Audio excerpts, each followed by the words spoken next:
Hey guys, I thought it would be really good and important to share my calling to the mission field to you today.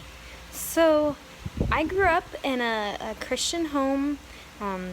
We went to church on Sundays, and when our church started having church on Sunday nights or Wednesdays, we were there, and we were following the Lord to what I considered to the best of our ability. And I made a profession of faith my first grade year of school. So I was 7, and I was baptized at that age. And then but I didn't really understand what I was doing at that point. So I rededicated my life to the Lord in 5th grade, and really started reading my Bible and learning more about Him and what it meant to follow Him.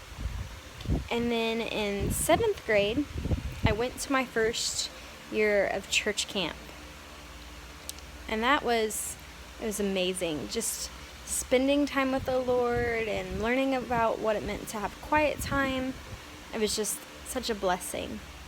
And then I made friends that taught me about Christian music and, again, the importance of spending time with the Lord.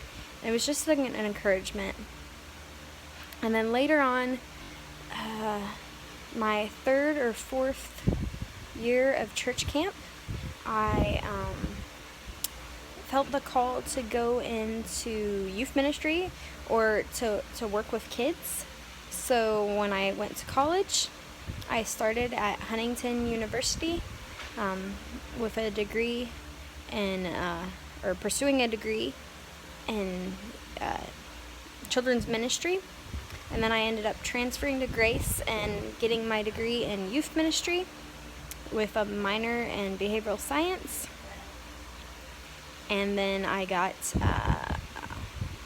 I was engaged at the time and went to this missions conference, and I just didn't know what I was going to do after college. I didn't know what it would look like. All I knew that I was going to get married after college, and that's all I knew. So I called my fiance, and we talked for a while, and I was like, do you know what you're going to do after college? And he sat there and said no, and I said, well, what if we pray about going into missions?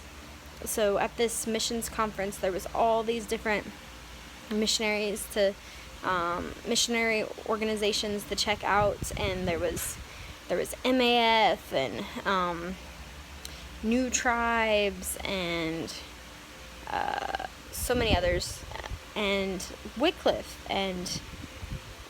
was willing to take a young just married couple, and was willing to take a chance on us with, not just being fresh out of college. They had what they called a global service program where you could start out short term. So we joined Wycliffe Bible Translators as individuals our senior year of college, and then we graduated from college, got married June 22nd, and then went to missions training 3 weeks after our wedding. So the joke is that it was our honeymoon.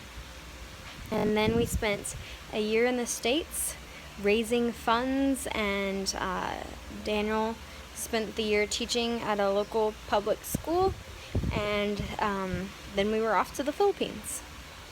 We spent our first 2 years in the Philippines, and then we were in the States for a year, and now we're on our second year of our second term here in the Philippines, and it's been a blessing. So that's kind of it in a nutshell.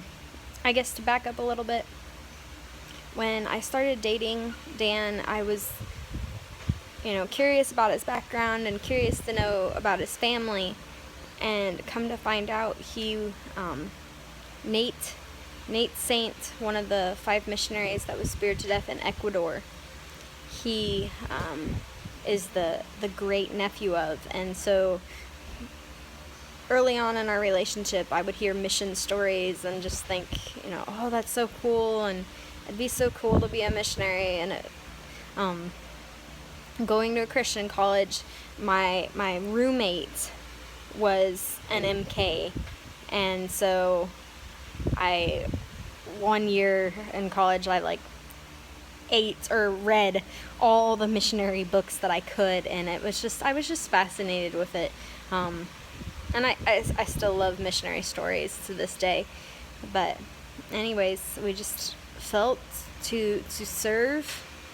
led to serve youth.